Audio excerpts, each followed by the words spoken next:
Huggins, I do apologize. I apologize. My last video about parasitism, I didn't give you your definitions. And I know you guys love the definitions. So I'm going to go ahead and make up for that. Okay, Huggins, I got you. So when we're talking about definitions, we're going to go right in the beginning. Mr. Woodard gives it to us straight. Okay, no mayo. All right, no mayo at all. Okay.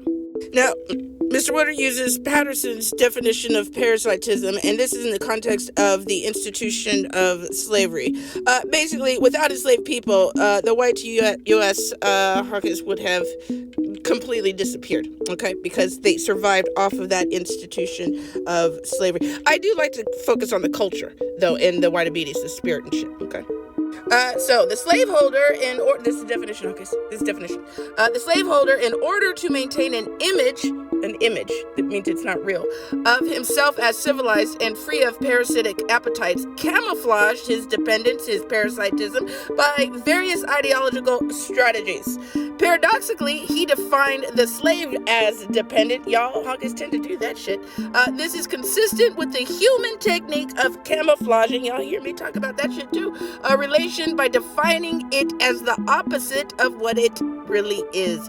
Parasite is the perfect concept for my purposes, the author, as it implies a range of consumptive acts, some resulting in immediate deletion, but most involving the passage of time in the incremental feeding upon the human host. Okay? Now, right here, common strategy. The masters often hid their appetites and hungers in stereotypes and ideologies that attributed their characteristics to the slave.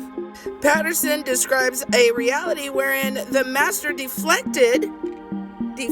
y'all deflect a lot, his appetites and hungers onto myths of the chattel slave as dependent, childlike, and somehow ennobled by the master's consumptive needs. Okay, Hawkins. Scholars have reinforced slave-owning ruling class mentality and have helped to maintain a general code of silence regarding the master's appetites and sycophantic needs. Okay.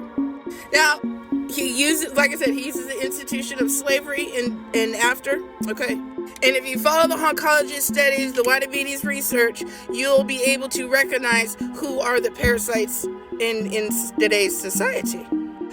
Phil Knight here, one of the founders of Nike, he is a prime example of a parasite. He is a slave master. He is a plantation owner, one of the biggest ones in America today.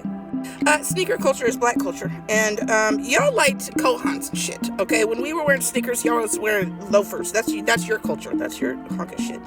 Now, we have to recognize if Phil Knight did not have access to black bodies, he would be stuck with mediocre white people selling sneakers at a Walmart. Okay, that's where he would be. That's just my theory. Okay, I digress.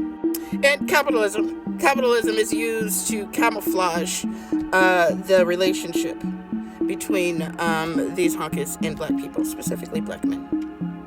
Anyways, honkies, like I said, I apologize. I didn't put the definition into the first video. I apologize. I know you guys love those definitions. Okay. And I wouldn't suggest you read this book. This is advanced. This is advanced Whitabetes treatment. Okay, I'm just gonna give you a little bit at a time. Just a little bit at a time, honkies. All right. You're welcome.